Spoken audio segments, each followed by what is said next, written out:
Hi, Bill Riley with Riley Private Client. Well, we haven't done a video in a couple of weeks due to the seasonality of the markets.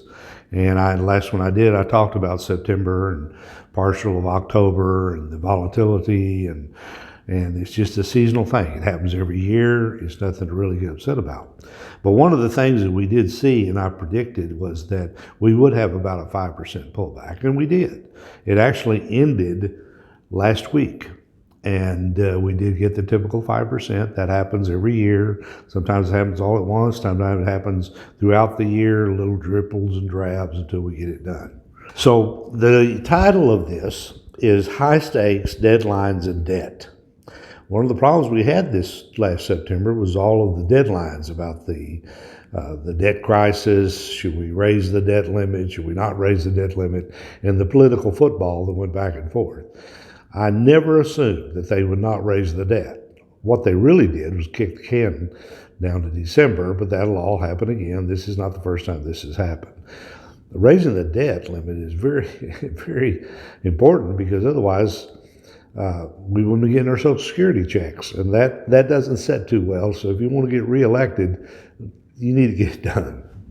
Okay, so let's talk a little bit. Some of the slowing and the fears of the economic growth was a lot of the things that were being tossed around and debated in the political arena. Actually, the market never really slowed. Now, we did have interest rates come up some. Not much, but they did come up. We did have some unusual employment reports, which we couldn't quite get our hands around with all the jobs that are needed out there. And they really missed the mark on this last Friday about how many people, only 194,000 or something, got new jobs. We really can't disseminate where all that information came, but that's a government type control things, so we don't know. But I know that there's still a lot of jobs out there, and there's plenty of people to fill them if we just get them back to work. The S&P 500 only returned about in September, we're talking about, was down about 4.65, so we almost hit my 5% on the nose, and 0.58% in quarter three. So that brings the year to date to about 15.91%.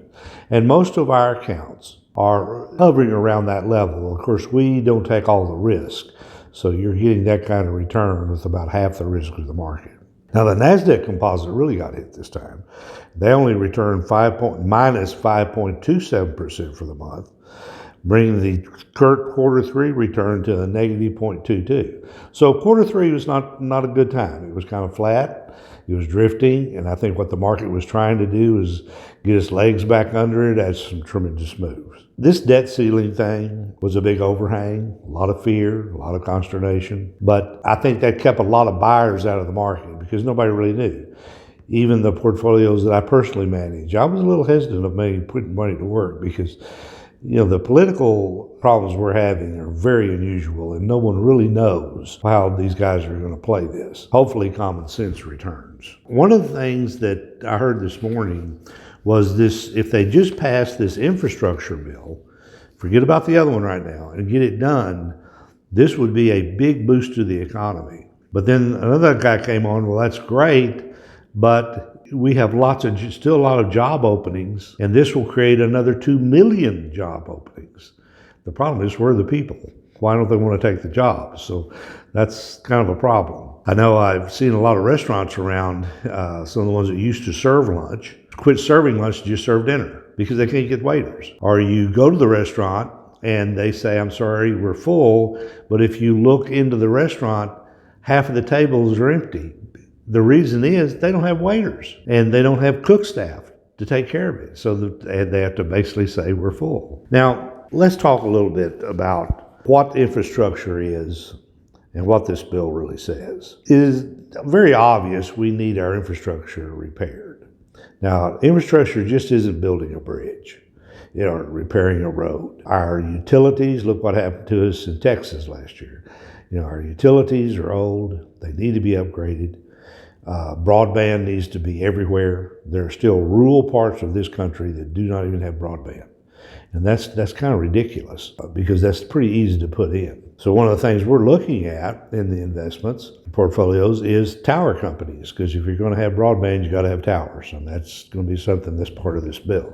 The bill has a lot of good things, and it will really stimulate the economy. Now, it's not all come 1 year, it's over a 5 to 10 year period. But that is money well spent and puts people back to work and raises the GDP, because the gross national product will raise because you got people going back to work. You need supplies, you need basic materials, you need all those things for this infrastructure. In fact, everybody knows Alcoa, record earnings. They're already starting to buy.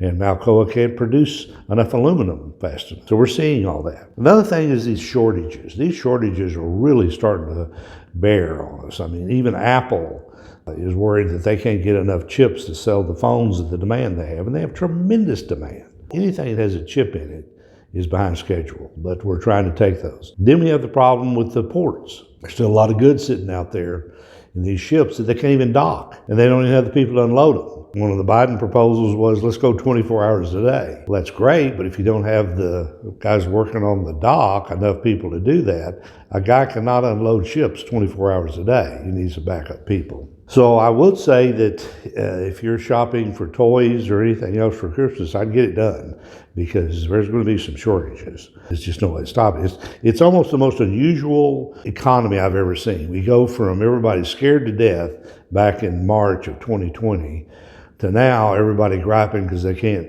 get shipments of goods.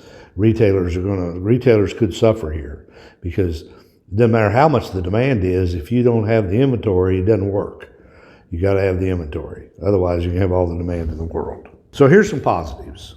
Financials are going to look very good here. We've already seen earnings from the big banks, and they are just very, very good. One of the things I was taught very early in this profession I'm in, if the banks are doing good, the rest of the economy is doing good. That's an old Peter Lynch type thing. I mean, it's very common sense. One of the things, though, that one of the bankers said, and these are regular retail banks, not the Goldman Sachs and the big boys, is that nobody's asking for loans. So loan growth is starting to slow. And one of the reasons is a lot of people, there's still a lot of money out there that people don't need to make a loan. Or the goods and services they want to buy aren't there. If you take, for example, the car business, car loans are very profitable. But if you don't have any cars to sell, how are you going to get the loan? We like healthcare. That is going to be with us for a long time.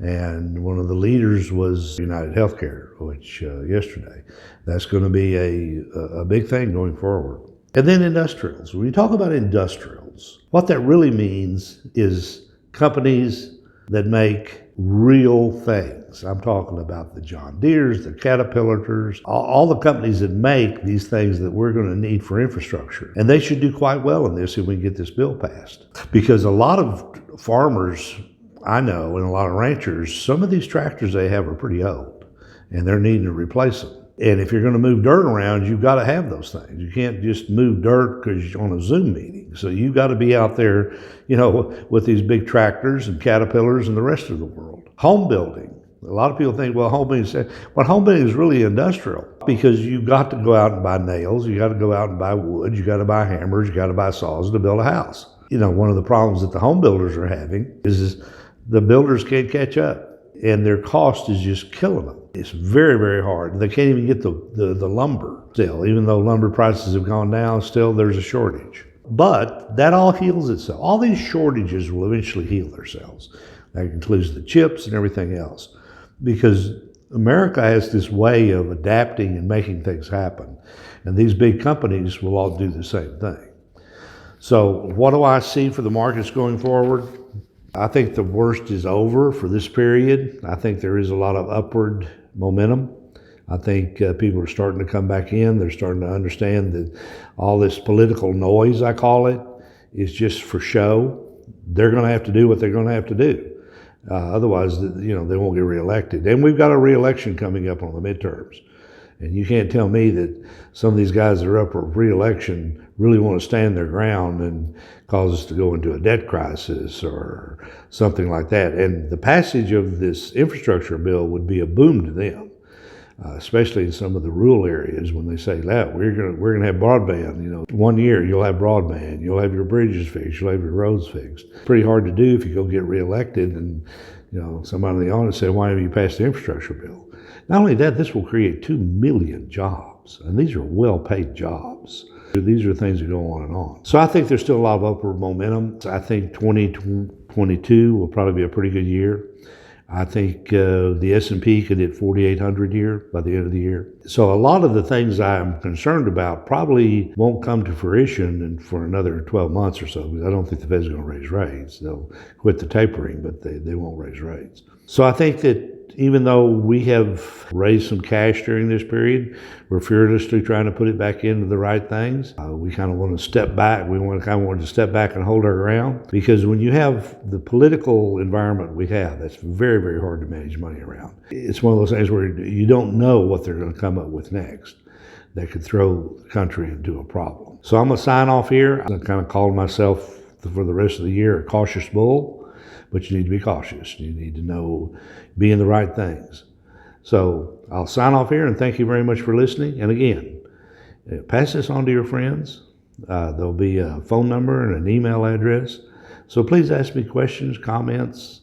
Let me know what you're thinking. And if I can help you in managing your portfolio, I'd honor the opportunity. So thank you very much.